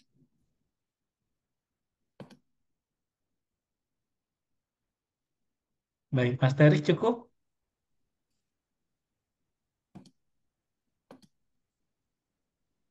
Eh, untuk yang pertanyaan pertama tadi Mas yang kedalaman riset yang eh, kaitannya dengan posisi kita sebagai ASN pusat Mas, mungkin bisa dijelaskan lebih lanjut Mas. Iya Mas, ya tadi kalau kita sebagai ASN pusat, kita mungkin bisa menciptakan sebuah kebijakan gitu kan tadi ya. Jadi kalau di what-nya kita tahu, ini misalkan ada masalah nih. Tapi terus kemudian setelah kita dapetin masalahnya, kita mencari tahu jawabannya. Nah, setelah tahu jawabannya, ternyata ada hal-hal yang belum kita dalamin lagi dari sisi filosofikalnya. Makanya PhD kan philosophical gitu kan ya. Nah, inilah perbedaannya di situ, Mas. Jadi kalau misalkan tadi S2 cukup gitu kan, ya memang cukup untuk menghasilkan sebuah kebijakan. Tapi apakah kita bisa melakukan analisis dari sisi filosofinya, dari sisi apa namanya, secara garis lebih luas gitu ya, secara lebih luas, itu belum bisa teruji. Nah, sehingga yang paling cocok memang PhD kalau untuk melakukan itu gitu. Sehingga cara berpikir sistematis, mensintesis itu jauh lebih mudah. Gitu. Kan S3 itu kayak sintesis sih ujung-ujungnya Mas. Jadi benar-benar kita kayak kayak di tempat saya 100 jurnal per bulan gitu ya. Kita kan sintesis nih gitu. Akhirnya lama-lama begitu melihat apapun gitu ya, misalkan ada kondisi, ada berita aja ya, ada berita satu gitu, kita akan mudah untuk mensintesis dari sebuah ini, kemudian langsung menganalisis sebab akibatnya, terus kemudian nih akan ke depan akan seperti ini. Nah, itu sangat-sangat membantu dengan cara berpikir sistematis yang dipelajari di S3. Jadi tidak hanya 5W1H itu benar-benar diulang lagi di S3 gitu. Karena selama ini kalau di S1 S2 Y-nya itu kurang tereksplorasi. Nah, ini dieksplorasi di S3 sih. Dengan cara yang sistematis. Baik Mas, terima kasih Mas Wisnu. Baik, terima kasih Mas Daris. Ada lagi teman-teman mungkin satu atau dua pertanyaan lagi sebelum kita tutup sesi webinar kita pada siang hari ini.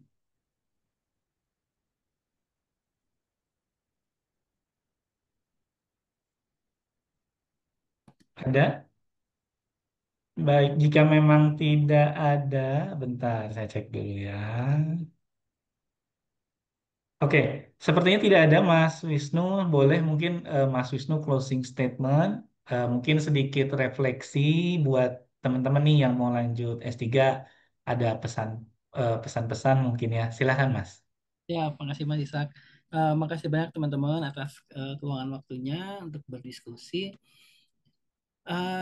S3 itu perjalanan panjang yang memang harus dipersiapkan jauh-jauh gitu ya. Artinya kalau teman-teman memang masih ada waktu untuk persiapan, nggak ada kata terlambat untuk persiapan dan juga nggak ada kata masih nanti gitu.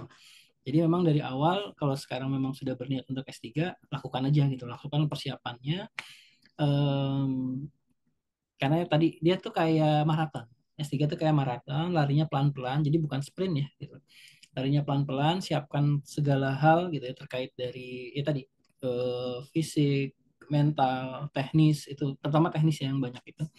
Teknis juga harus dipersiapkan sehingga kendala apapun yang terjadi kan tadi statistiknya banyak yang gagal di S3 ya. Bahkan teman-teman saya pun juga banyak yang tidak selesai gitu kan atau bahkan extendnya sampai 6-7 tahun gitu kan. Itu juga menjadi sebuah pertimbangan. Oh, ada satu lagi mungkin ada bukan tips ya, tapi lebih tepatnya gini. S3 di Aussie sama di UK itu ada sedikit PR sebenarnya di mana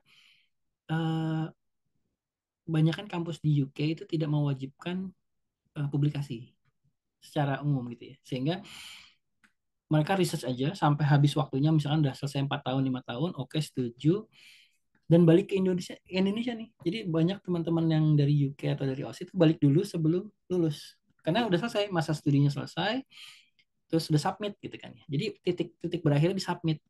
Begitu balik ke Indonesia, mengatur jadwal sidang gitu kan ya. Terus kemudian sidang 1, sidang 2 kan banyak nih sidangnya ya. Sidang-sidang. Terus kemudian ada beberapa supervisor minta publikasi.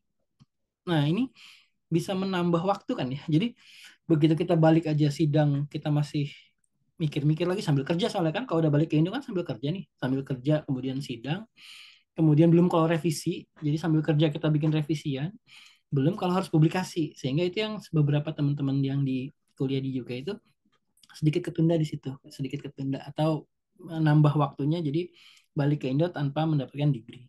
Tapi kalau di beberapa negara di Europe, di Belanda misalkan, atau di Jepang, mereka itu memastikan kita kembali itu minimal sudah publikasi.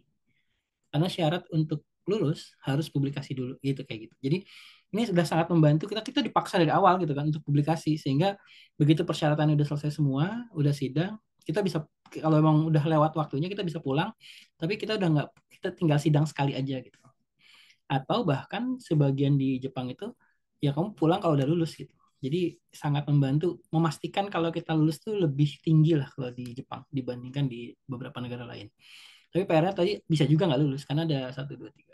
Ada 4 orang teman saya yang S3 di Jepang juga nggak lulus sih. Tapi minimal banyak yang lebih persentase yang lulus lebih banyak seperti itu. Nah, jadi balik lagi ini sebuah maraton. Jadi persiapkan jauh-jauh hari dari awal semuanya yang tadi sudah didiskusikan di sini. Dan tapi jangan khawatir S3 itu menyenangkan. Benar deh. Kalau udah ngerasain itu sangat menyenangkan. Bahkan kadang saya kepikiran apa saya lanjut postdoc ya seperti itu. Karena begitu menyenangkannya gitu. Itu sih Mas Isak dan teman-teman. Makasih. Baik, terima kasih Mas Wisnu atas sharingnya. Makasih juga atas refleksinya. Mungkin teman-teman sudah mulai ada nih ya satu insight untuk lanjut S3 nanti akan seperti apa. Tenang, rangkaian road to doctoral student-nya ini masih akan panjang kalau sekarang kita sudah ada di kampus Asia. Mungkin ke depannya kita akan geser coba ke Australia, ke Eropa, ke Amerika, dan juga dalam negeri. Nanti teman-teman bisa coba pertimbangkan lagi, oh ternyata memang saya mantap S3 di mana, seperti itu. Baik teman-teman, terima kasih sudah berkenan hadir. Mas Wisnu juga sudah berkenan sharing tadi. Sebagaimana disampaikan Mas Wisnu, S3 merupakan rangkaian maraton. Seperti kita mau ikut lari maraton, ada persiapan-persiapan yang harus dilakukan, ada training-training juga yang harus kita lakukan. Begitu juga dengan persiapan S3. Teman-teman masih punya waktu, Kemenkyu sudah tidak ada batas umur. Walaupun LPDP masih ada, nggak masalah. Masih ada mungkin beasiswa lain nanti yang bisa menjadi jalan buat teman-teman. Dari aku mohon maaf teman-teman kalau ada hal-hal yang kurang berkenan. Sampai jumpa lagi di Road to Student Doctoral Part berikutnya. Makasih Mas Wisnu, teman-teman sekalian. Terima kasih Mas Isa, makasih teman-teman semua. Assalamualaikum warahmatullahi wabarakatuh. Izin pamit ya.